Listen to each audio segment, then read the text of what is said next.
Du nimmst dein Smartphone jeden Tag unzählige Male in die Hand, um atemberaubende Fotos von deiner Umgebung zu machen. Aber wenn du das Gerät auf die Rückseite drehst, bemerkst du sofort ein extrem seltsames Detail, das es vor wenigen Jahren noch überhaupt nicht gab. Anstatt einer einzigen Kamera starren dich plötzlich 3, 4 oder sogar noch mehr Linsen aus einer winzigen Ecke an. Die meisten Menschen glauben, diese zusätzlichen Linsen seien nur ein reiner Marketingtrick der Hersteller, um das Telefon teurer aussehen zu lassen.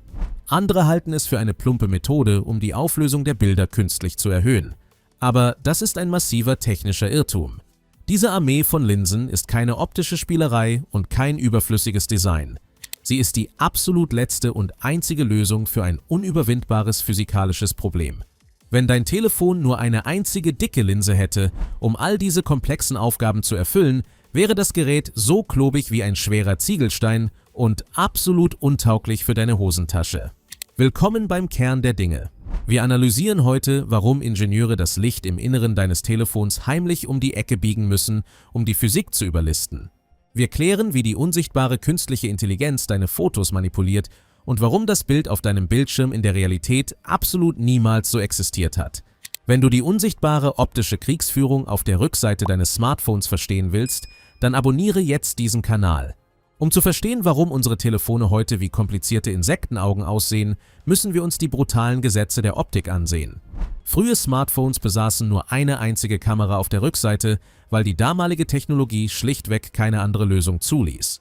Diese einzelne Kamera hatte genau eine feste Brennweite und einen einzigen Sensor, der das Licht einfing.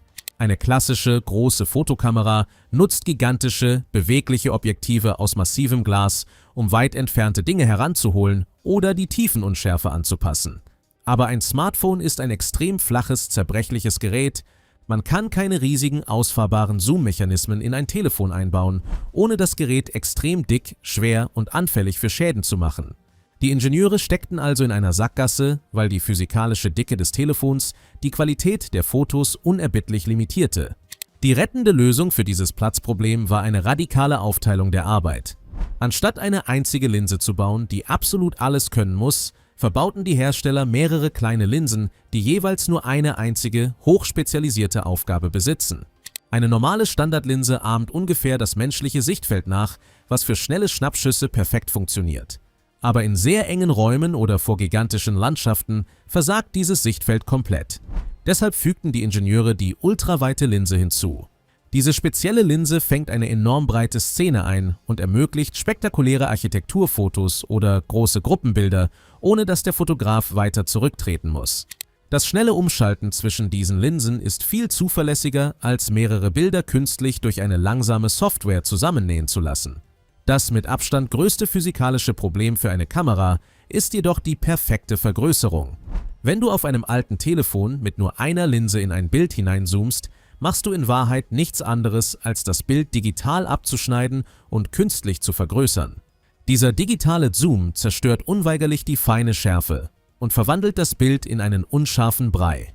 Um einen echten, optischen Zoom ohne Qualitätsverlust zu erreichen, braucht das Licht zwingend eine lange Strecke, um sich zu entfalten.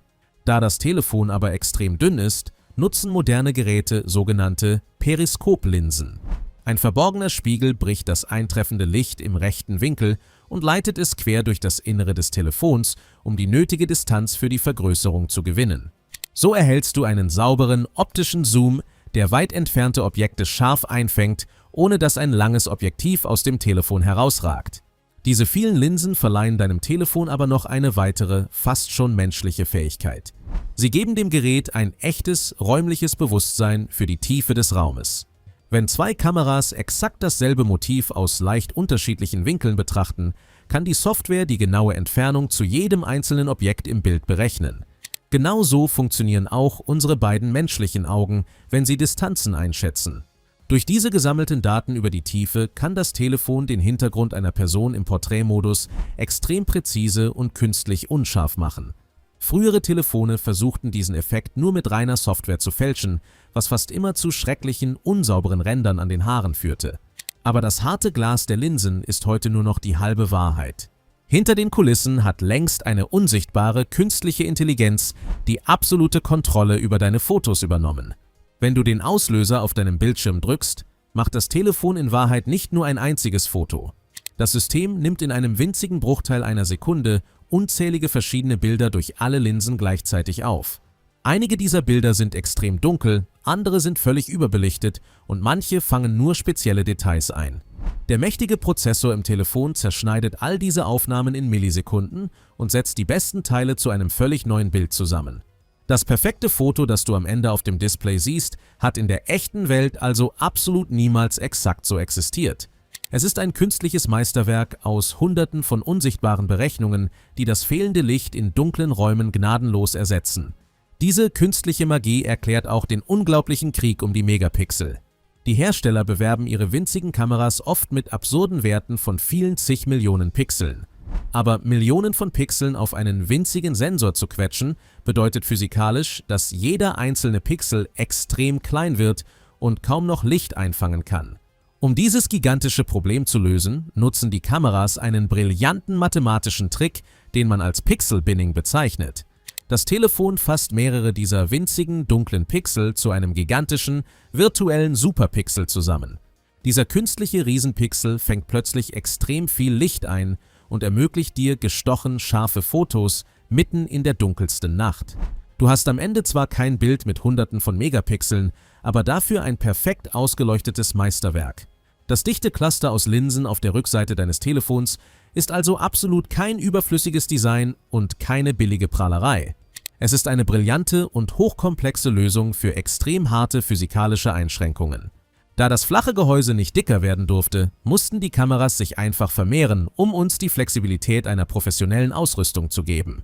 Die Kombination aus diesen spezialisierten Linsen und der gnadenlosen Rechenleistung im Hintergrund verwandelt dein Telefon in ein absolutes optisches Wunderwerk.